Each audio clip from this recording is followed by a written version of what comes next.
अस्सलाम वालेकुम my dear viewers, कैसे हैं आप? ठीक हैं?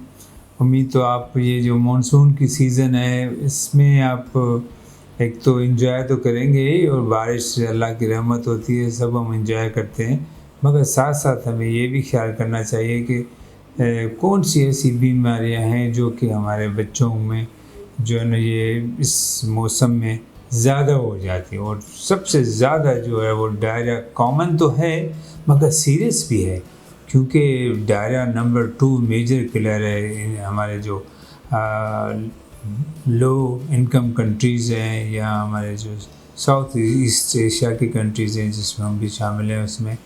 तो इस चीज़ का ख्याल करना चाहिए कि डायरिया क्यों होता है, इसके असबाब क्या है, कैसे बचाया जा सकता है, उसको ट्रीट कैसे करें, और ताकि बच्चों में ये चीज़ जो अमात है उसको रोक सकते हैं। अच्छी बात यह है कि diarrhoea is a treatable condition, और सिर्फ इसमें ख़याल ज़्यादा रखना होता है और हमें उन चीज़ों से बचना होता है जिसके खामख़ा हमारे हमारे जहन में इसके लिए कुछ ना कुछ मिथ्स होती हैं।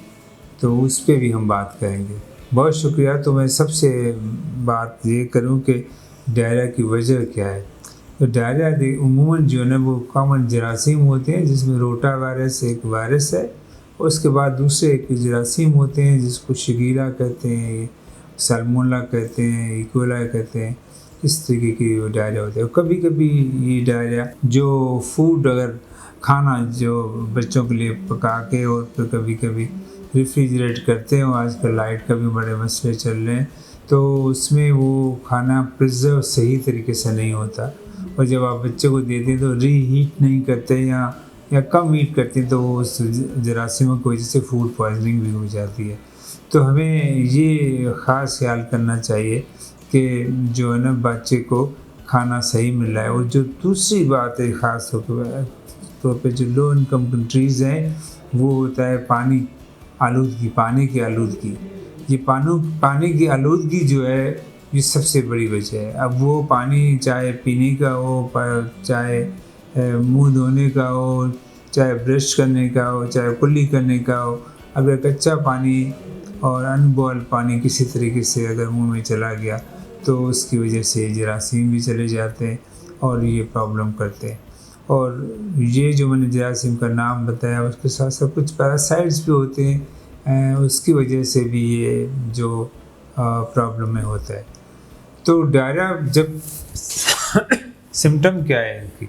सिम्टम यही है, तो अम्मा आके कहती है कि हमारे पास उमूमन जो ओपीडीज़ हमारी होती है उनमें ये कहती है कि हमारे बच्चे को डायरिया हो गया। तो हमारी जो इम्पोर्टेंस होती है कि हम पूछिए कितने मरतबा डायरिया हो गया, उसकी कंसिस्टेंसी कैसी है।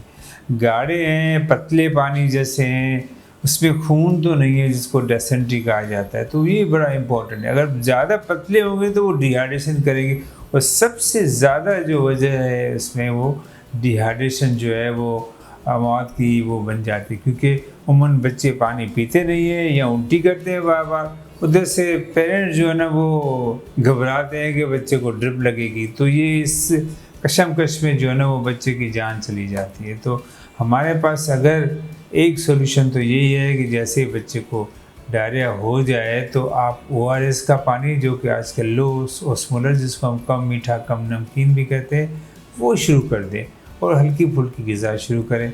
और उमूमन ये जो फीडर के थ्रू दूध पिया जाता है या बॉटल इस्तेमाल की जाती है, ये भी एक बहुत बड़ा असबाब है, क्योंकि इसकी सफाई करना बड़ा मुश्किल है, तो इसलिए ये भी एक बड़ा रीज़न है। और दूसरी जो इम्पोर्टेंट है कि डिहाइड्रेशन हो तो पता कैसे चले माँ की बच्चे की, तो आप देखेंगे तो आँखें धंस जाती है, जो हम फ़ौरन पहुँचा या बड़े जो भी बुज़ुर्ग घर में होते हैं वो फ़ौरन पहुँचा देते हैं कि रिकग्नाइज़ करते हैं कि बच्चे की जो आँखें अंदर धंस गई हो। और दूसरा लिप्स ड्राई हो जाए, ज़ुबान खुश्क हो जाए, होंठ खुश्क हो जाए, चमड़ी ऐसी हो जाए जैसे आप कपड़े धोते हैं तो उसके बाद चमड़ी जो है ना वो गीली हो जाती है, इस तरीके से आपको महसूस होगा। अगर आप खाल को ऐसे खींचेंगे तो वापस फ़ौरन नहीं जाएगी, तो ये निशानी है कि बच्चे को डिहाइड्रेशन हो रही है।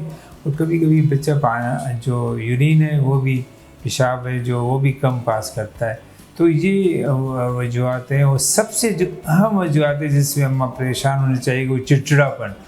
जो चिड़चिड़ापन है वो फ़ौरन घर में नज़र आ जाते हैं। बच्चा इतना बेचैन क्यों है, सारी रात सोया नहीं है, तो ये बड़ी अहम चीज़ है।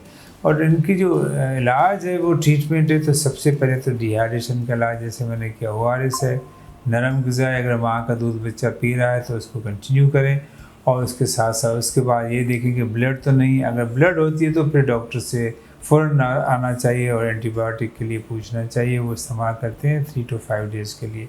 इस तरीके से ये WHO की भी रिकमेंडेशन है कि अगर खुदा न खास्ता बच्चे को डायरिया हो तो आप फ़ौरन उनको ORS शुरू कर दें, घर में शुरू कर दें, कोई नुकसान नहीं है, ठीक है। और अगर ज़्यादा हो जाता है या बच्चा उल्टियाँ शुरू कर दे एक से बजाय दूसरा, बच्चा होल्ड ही नहीं कर सके, तो ये निशानी है कि बच्चे को IV ड्रिप की ज़रूरत है, तो फ़ौरन आना चाहिए।